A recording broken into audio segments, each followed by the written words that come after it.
Hola, ¿cómo están? Bienvenidos, bienvenidas a la charla número 83, en donde hoy vamos a hablar de cómo huir del dolor lo perpetúa. Antes de irnos a eso, primero, agradecerles que compartan, agradecerles que pasen la charla, que cuando conozcan a alguien que crean que le pueda servir, pues se la manden ya sea por WhatsApp o la etiqueten en Facebook, Instagram, YouTube. Bueno, ahí no se etiqueta, ¿no? Pero bueno, muchas gracias. Y en este video también voy a repetir la dinámica de los dos anteriores. En hace dos videos, la que ganó la sesión de terapia gratis fue Isela Pérez.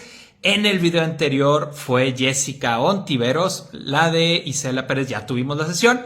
Con Jessica apenas nos vamos a poner de acuerdo para agendarla.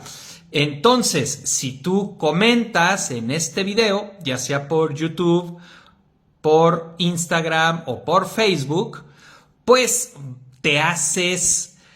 entras a una rifa en donde según el número de personas que hayan escrito, le pregunto a mi hija, tú piensa un número de tal al tal y dime cuál, y ese número que me dice es la persona ganadora. Entonces, bueno, pues comencemos con el tema. Hay que tener claro, en este rollo de vivir del dolor, pues puede parecer lógico, ¿no? Como el decir, ¿para qué queremos dolor? Deberíamos de quitar el dolor, ¿no? Y que no exista. Pero eso es un pedote. Y ya ha sucedido y sucede a veces.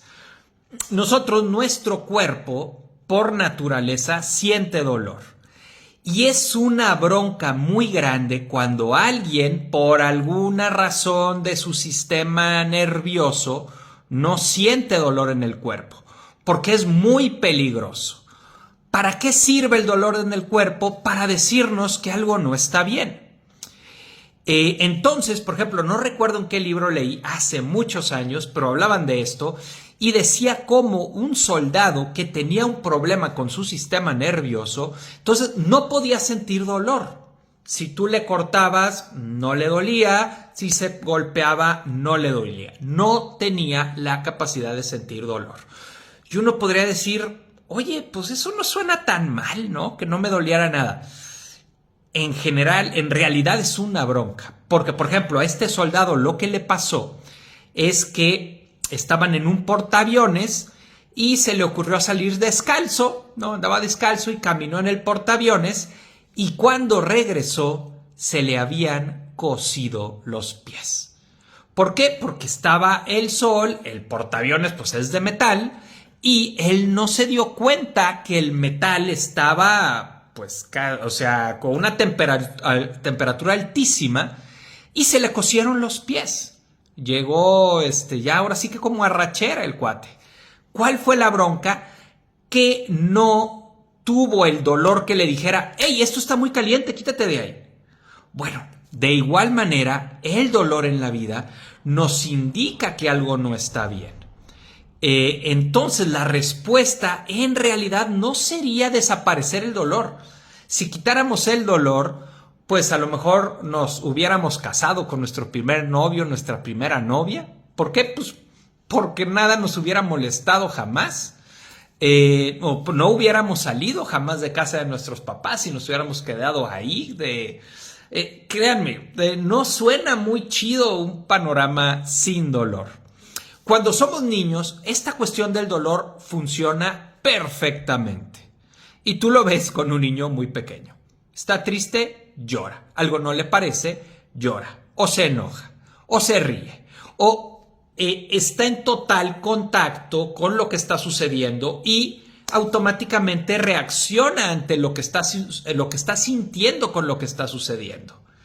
Sin embargo, ¿qué es lo que pasa? Lo hemos hablado ya en otros temas.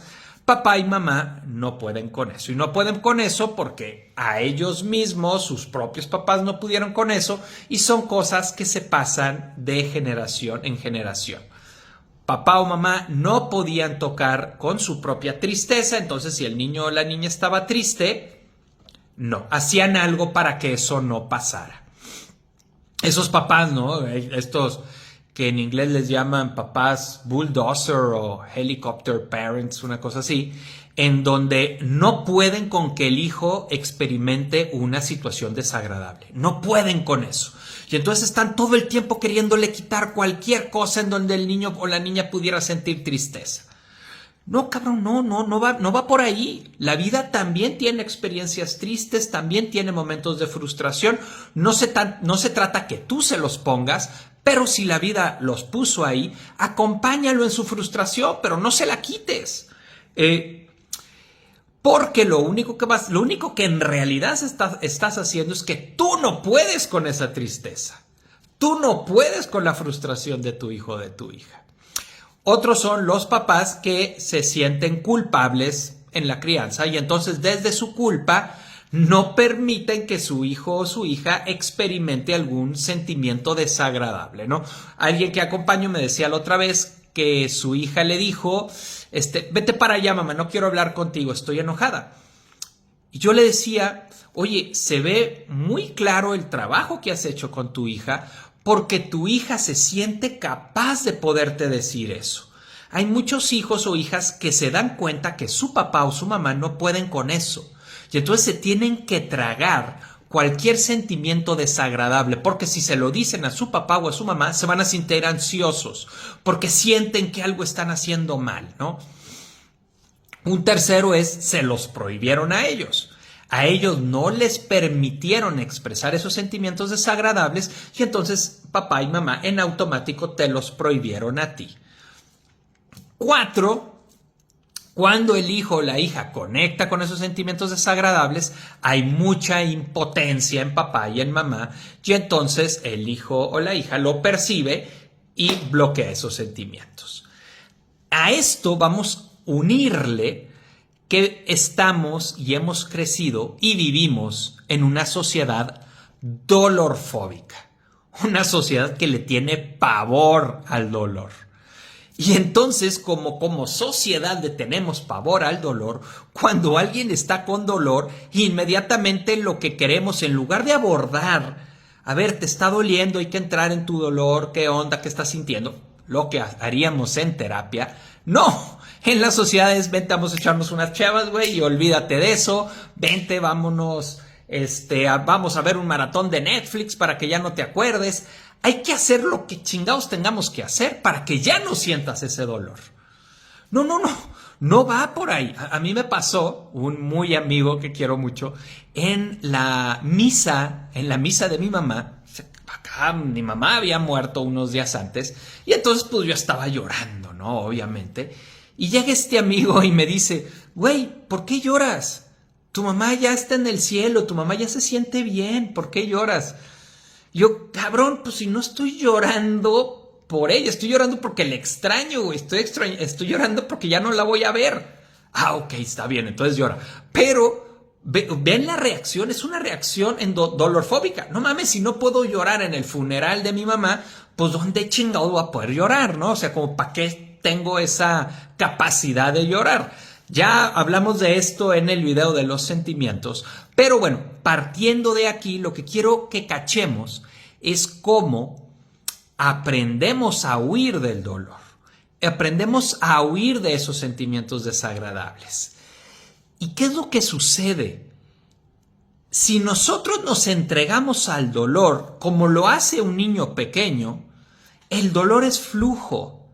El dolor, si tú te entregas a él, va a desaparecer o al menos va a dejar de ser el centro de tu vida. Me ha tocado acompañar, por ejemplo, de las situaciones más difíciles, más dolorosas, acompañar en terapia la muerte de un hijo, la muerte de una hija, e incluso con las personas que han perdido un hijo, con el proceso, con el trabajo, con echarte a clavado al dolor y expresar el dolor y expresar todo lo que está sucediendo dentro de ti y los diferentes pasos que se van haciendo, incluso ese dolor deja de ser el centro de la vida. Se transforma sí en un dolor que va a estar ahí. Siempre voy a extrañar a ese hijo que murió, a esa hija que murió. Lo pongo como ejemplo por ser lo más extremo desde mi punto de vista. y desde mi experiencia acompañando, aún en esos casos, deja de ser el centro de tu vida ese dolor. En el video que tengo también ahí, el de duelo, que si tienes algo por ahí, algún duelo abierto, aviéntate ese video. Ok, lo que sucede es, dejas de abrazar la muerte y quedarte ligado a la muerte para poder abrazar la vida y la existencia de ese hijo o esa hija que vivió. Otro punto con esto, hay que tener bien claro, el tiempo no nos quita el dolor. Eso es falso. Esa idea de que el tiempo lo sana todo es totalmente falsa. Sí, si te entregas al dolor, si trabajas tu dolor, con el tiempo va a desaparecer o va a dejar de ser el centro de tu vida, dependiendo de qué tan profundo es ese dolor. Pero el tiempo por sí solo no hace nada. Simplemente te enseña a vivir con ese dolor y te enseña a vivir huyendo de ese dolor. Y vamos a hablar ahorita más adelante de que eso es bastante lejano a la plenitud, porque vivimos una vida subóptima ligado a estar huyendo constantemente de un dolor. Ahorita vamos a hablar de eso. Ya sea que luchemos contra el dolor. Por cierto, también, si no nos entregamos a ese dolor y si decidimos luchar con ese dolor, la misma energía que yo utilizo para luchar con ese dolor, para mantenerlo a raya, es de la misma energía que se va a alimentar ese dolor para continuar, para seguir en la vida. Les pongo el ejemplo. Alguien que acompañaba llega y pues era workaholic, una persona que todo el tiempo estaba trabajando, le costaba mucho trabajo vincularse con su marido, con sus hijos, con sus hijas, costaba mucho trabajo porque todo el tiempo estaba, pues sí, trabajando y enfocada en el trabajo. ¿Qué era lo que sucedía? Que esta persona aprendió a huir del dolor trabajando. Entonces, cuando empezamos a trabajar, ¿qué fue lo que surgió? Su mamá había muerto cuando él tenía 5 años, 5 años de edad. Llegó a la terapia de 50 años. Y cuando empezamos a trabajar el duelo de la muerte de su papá, esta persona empieza a conectar con el dolor y el dolor brota como si la muerte hubiera sido hace una semana. El dolor no se va, el dolor se queda contenido como petróleo. Y entonces lo que sucede es que tú ya no puedes entrar dentro de ti. Porque si entras dentro de ti, como petróleo sale eso. Entonces, ¿qué es lo que aprendes a hacer? A vivir solamente de aquí para arriba.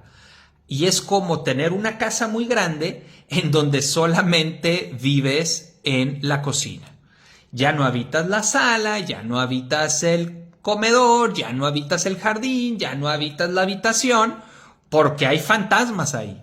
Entonces, el único lugar donde no hay fantasmas, es decir, dolor, es la cocina. Entonces ya vivo en la cocina, ahí vivo, ahí me hago de comer, ahí duermo, ahí hago todo. Cuando esos fantasmas simplemente se irían de ahí, si entras, conversas con ellos y les dices, oigan, esta es mi casa, por favor, ya váyanse yendo a la chingada porque quiero recuperar mi espacio. Igual con el dolor, obviamente va a doler, pero esto es bien interesante. Cuando empiezas a trabajar en ese dolor, lo estás haciendo con el sentido de sanar. Y cuando tú trabajas un dolor y tiene sentido, se siente muy diferente. Esto le digo a la gente que acompaño y es, ok, duele igual de culero, no deja de doler, pero hay un sentido, y el que haya un sentido en ese dolor, que el sentido es sanar la situación, nos da un sabor diferente a la experiencia, porque el dolor sin sentido Es muy desesperante. El dolor con sentido duele igual, pero pues tiene una dirección de hacia dónde estoy yendo. Entonces, bueno, el tiempo por sí solo no lo sana. Como en este caso que les comparto, 50 años después el dolor brotó como petróleo. Conforme fue trabajando el duelo, ya se pudo permitir bajarle al trabajo, que era este mecanismo para huir del dolor, que ahorita vamos a hablar de ellos, y pudo conectar más con sus hijos, conectar más con su pareja, conectar más con la vida, porque era como estar drogado con el trabajo. Ok, ya sea que decidimos luchar o ya sea que abrazamos el dolor, después de estas experiencias terminamos ciscados, terminamos ciscadas. Es decir, no queremos que nos vuelva a suceder. Y ahí está el problema, porque empezamos a generar mecanismos que son inconscientes y que son automáticos y que hacemos todo el tiempo para buscar que ese dolor no nos vuelva a suceder. En decir, estos mecanismos surgen generalmente en la infancia, que es una etapa en las que éramos, en las que tú eras, en las que yo era totalmente vulnerable, en las que tú eras totalmente dependiente y en las que eras totalmente impotente. ¿Qué tan impotentes somos cuando éramos pequeños? Simple y sencillamente, si somos bebés y nos secuestran boca abajo, nos podemos asfixiar, porque no tenemos todavía el poder de rodarnos para poder respirar. A ese nivel de impotencia, a ese nivel de vulnerabilidad, a ese nivel de dependencia cuando nacemos. Es en esta etapa, toda la infancia, probablemente como hasta los 15 años, en donde estos mecanismos surgen y se empiezan a desarrollar. Entonces, bueno, pero ¿por qué me dolió tanto? ¿Por qué fue tan doloroso como para generar un mecanismo que le resta vida a mi vida, pero con tal de que no me vuelva a pasar? Hay que tener claro que cuando eras niña, cuando eras niño, tu corazón estaba totalmente expuesto. Cuando tú compartías tu esencia, cuando tú compartías quién era, no tenía ningún tipo de protección. Llegamos a la vida totalmente abiertos a conectarnos y totalmente abiertos a vivirla. ¿Y con qué nos encontramos? Con un entorno muy lastimado. Y ese entorno lastima nuestro corazón, lastimó tu corazón. En esa etapa no tenías mecanismos de defensa. No podías decir, ay, mejor pienso en otra cosa y que no me duela. No podías decir, no, en realidad no me lo está diciendo a mí, se lo están diciendo a alguien más. No podías decir, bueno, pero en realidad esto es algo bueno. No podías decir, como proyectar y decir, en realidad no me lo están haciendo a mí. No podías como desviar ese golpe de realidad. Te lo tenías que tragar y totalmente, así como en las películas donde le dan un disparo a alguien en cámara lenta, así de, así nos llegó. Era un dolor desgarrador el que vivimos cuando somos niños. Simple y sencillamente lo que decidimos fue, por un lado, ocultarlo, porque de niños no podíamos lidiar con eso, porque no teníamos el poder para transformarlo. Cuando eres niño, o te aclimatas o te aclichingas, no tienes opción. Entonces tampoco nos sirve mucho estar muy en contacto con ese dolor, porque no hay nada que podamos hacer para cambiar la realidad. Entonces lo que aprendemos más bien es a adaptarnos para que ese dolor no nos vuelva a suceder. Otro de los puntos de por qué nos duele tanto es lo que por un lado los jesuitas le llaman el pecado original, que no es el pecado de Adán y Eva y que todos llegamos con una mancha y esas mamadas desde mi punto de vista. No, lo que hablan ellos es el mundo es un mundo de desamor y es un mundo muy lastimado. Y desde ese mundo, algo que llega en donde tú llegaste totalmente puro, totalmente pura, totalmente preparada para el amor y para la conexión, se encuentra con el dolor en este mundo, se encuentra con las lastimadoras de este mundo y es golpeado y es sacudido. También, por ejemplo, Wilhelm Reich le llama la plaga emocional de la que estamos enfermos como sociedad. Y entonces llegamos y esa enfermedad rápidamente nos ataca y rápidamente nos contagia. ¿Y qué es lo que sucede?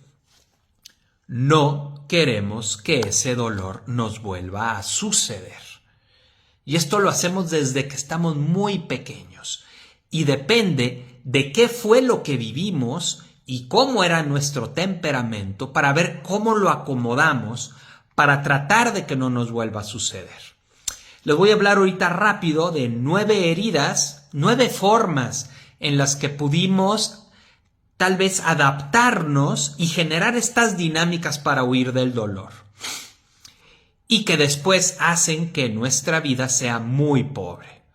Esto me baso en el eneagrama. Quien conozca el eneagrama va a saber de qué estoy hablando. Quien no lo conozca, algún día haré una charla sobre el eneagrama. Algún día. La verdad me da flojera porque sí es muy complejo y es muy teórico. Entonces, bueno, no es tan complejo, pero es muy teórico. Me tendría que poner a explicarles como cada cosa y no sé, me da como flojera. Pero, no sé, a lo mejor algún día se los comparto la cuestión del eneagrama.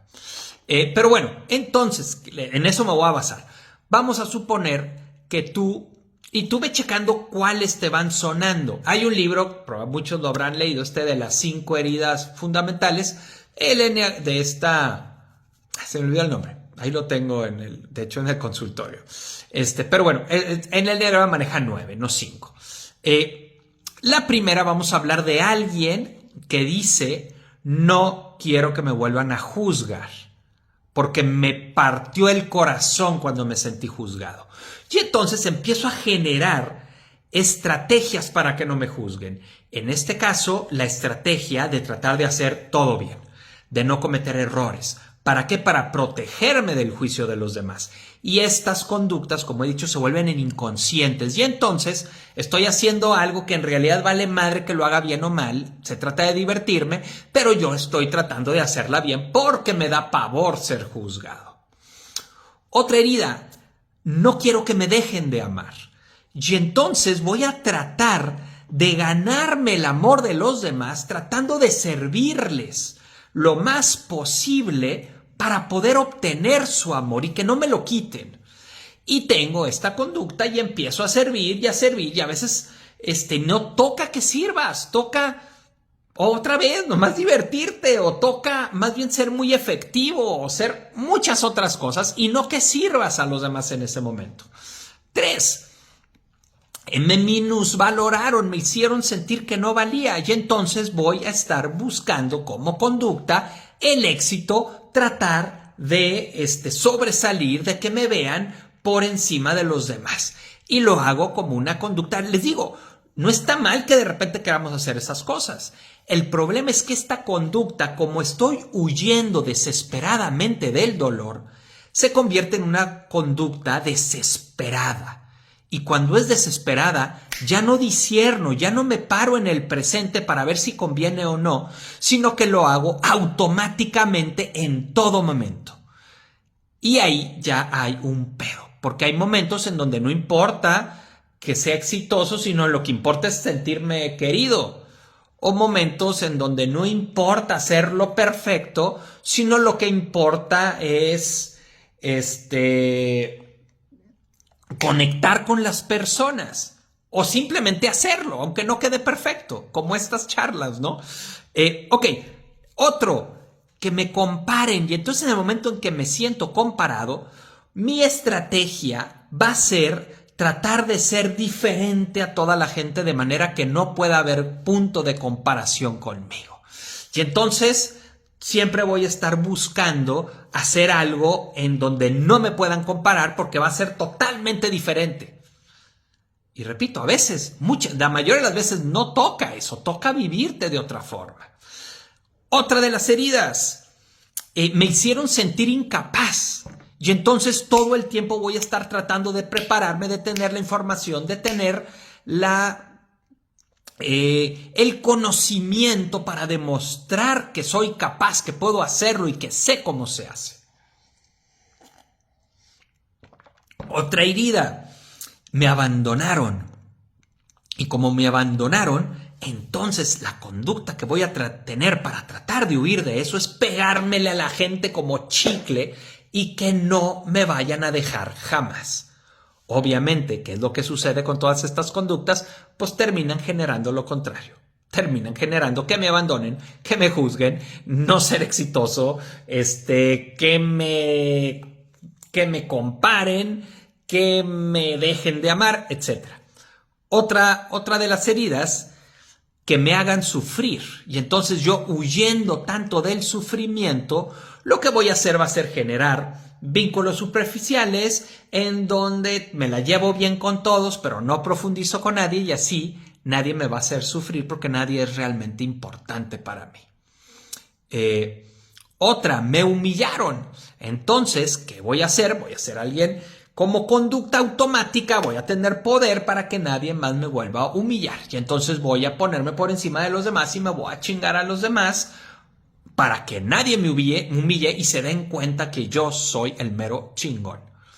Otro, que me ignoren. ¿Y qué voy a hacer si me ignoran? Pues voy a tratar, por un lado, de ser muy importante para los demás, por otro lado, tratar de que no haya conflictos y tratar de buscar la mayor paz posible. Ok, bueno, ya andamos en tiempo, entonces nada más. Lo que quiero para terminar es, échate un clavado a tu dolor. Y no tiene que ser solo o sola.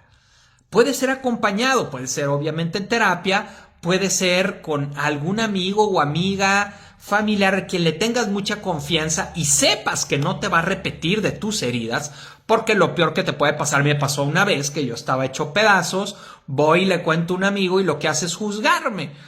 Cabrón, vete a la chingada, ¿no? Jamás, de hecho en este caso terminé con esa amistad porque, pues no, fue realmente muy doloroso para mí. Y había otras cosas, no crean que nomás por eso, ya habían pasado varias cosas en donde dije, no, pues no es como la profundidad de amistad que yo quiero con alguien. Échate un clavado al dolor, y no tiene que ser solo o sola.